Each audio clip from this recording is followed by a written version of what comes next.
You may have noticed Springfield police officers have been out enforcing traffic safety more than usual. That's because officials in the city of Springfield say they're seeing an uptick in unsafe driving behavior. Western Mass News reporter Audrey Russo is live for us in Springfield with more on the trends they're seeing. Audrey? Springfield police say that crashes are up this year when compared to last year, and they say that that's most likely because the COVID-19 pandemic made there be less traffic on the road back in 2020. Now, Springfield police say they are still seeing dangerous driving habits and that they're actually working to curb those before even more crashes happen.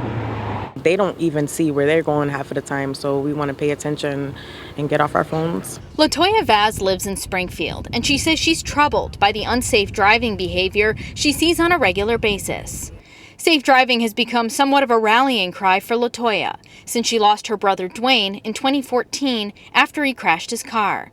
She says he was driving under the influence. Now, as an aunt, she's trying to pick up the pieces. Kids Land was really made for his two sons who he left behind. She started an organization called Kids Land to raise money for Dwayne's son's education. We have to set an example for these kids, and that's what I'm trying to do, set an example for the kids and teach them at a young age that safeties matter and their lives do matter. It's a message that's coming at a critical time, as Springfield Police spokesman Ryan Walsh says unsafe driving behavior is a growing problem. So a lot of it's being distracted and a lot of it's drivers without licenses. Since this Sunday alone, Walsh says 3 drivers were arrested for not having a valid license, and 9 criminal complaints were issued. He says 3 crashes stemmed from those drivers, while others were caught speeding or running red lights. You don't have the actual skills because you never passed a driver's license test, or if your license is suspended, you did something to get that license suspended. He says the police department would like to see stricter punishments come from the arrests and the complaints they file.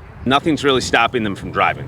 One positive here, Walsh says driving under the influence crashes, like the one that took Dwayne's life and which carry harsher punishments, aren't really as big a problem.